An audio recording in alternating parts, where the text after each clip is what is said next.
it would be appropriate if My Bloody Valentine dropped their new album on Valentine's Day.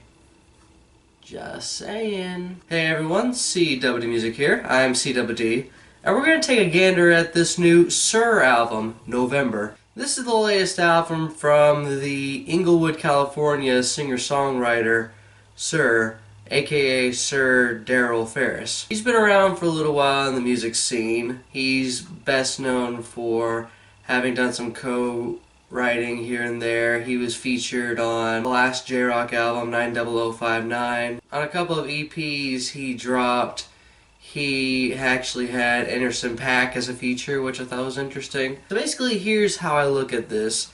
We have this up-and-coming singer just now signed to Top Dog Entertainment. If you do not know what Top Dog Entertainment is, you need to get familiar with them because they are the label that has Kendrick on it, J-Rock on it, Absol, Schoolboy Q, SZA, a lot of people know SZA, Isaiah Rashad. Basically, it's a label you need to know considering the fact that a lot of the most influential rappers in the game right now are on it, and they're all going on tour this spring. But what gets me pretty skeptical about the release of a new album from an artist that was just recently signed to TDE is that it hasn't always yielded the best results. Namely, when Lance Skywalker broke out,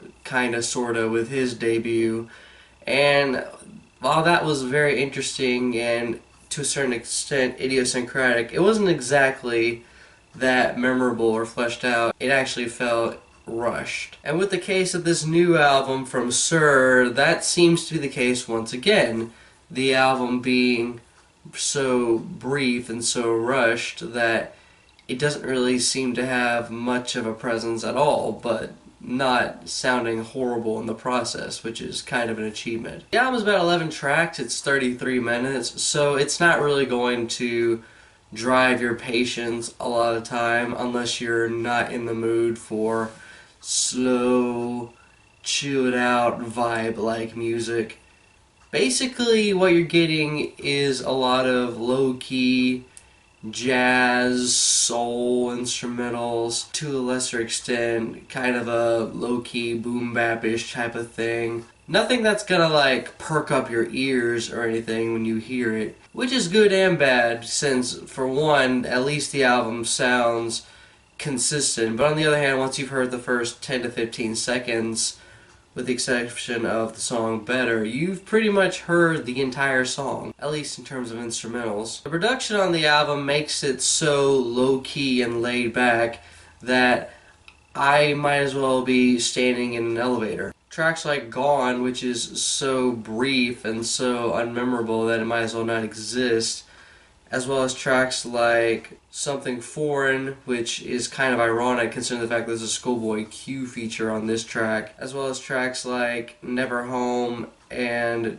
Dreaming of Me, are so laid back and so low-key that it almost makes me feel like I'm more so listening to a mood than I am actual art created. Maybe the few exceptions is when the song gets a little eccentric, namely the song I Know, but that's pretty much ruined with all these annoying Travis Scott-esque auto-tune that is all over SiR's voice on a good portion of the song. And even a track like War, you would think a track called War would be pretty upfront and pretty attention-grabbing, but unfortunately it's not. The only tracks I could say that I actually did kind of like on the album would be That's Alright, since it kind of sets the mood off right in a sense before it just gets homogeneous throughout the rest of the album. And I guess I also like the closing track too, even if it sounds roughly like the rest of the album, but at least it ends the album on a good note. As far as what SiR himself has going on, it roughly sounds like stuff I've heard before. If you've listened to artists like Anderson .Paak or BJ the Chicago Kid, you've heard roughly everything he's capable of in terms of vocals, even his rap delivery. Not to say that SiR is a bad singer or anything, he's definitely a capable enough singer, but he just has no personality about him whatsoever, nor does he have the lyrical chops to be able to get a whole concept album going. Yes, this is a concept album. It's following this very loose narrative about a guy getting in a spaceship with a AI that has a female voice, and I guess they're traveling through space somewhere, but there's like nothing that is specified or anything. It just kind of is there, and it doesn't really go much of anywhere whatsoever. Honestly, there's not really much of anything to say about this album. It just kinda exists as promo material for TDE's latest signed artist. This album serves more as like a demo or a teaser or just a bunch of ideas thrown to the wall to see if it could stick than it does a fully fleshed out album. There's just not really that much interesting about it, but simultaneously I don't really hate it or fully dislike it either. I definitely think that it serves its purpose well, but that doesn't mean I necessarily want to listen to it over and over again. I don't listen to albums that describe themselves as mood albums, because this is what this is, a mood album. It doesn't exist to make an impression on the listener, it just exists to kind of chill you down and keep you low-key and relaxed and all that.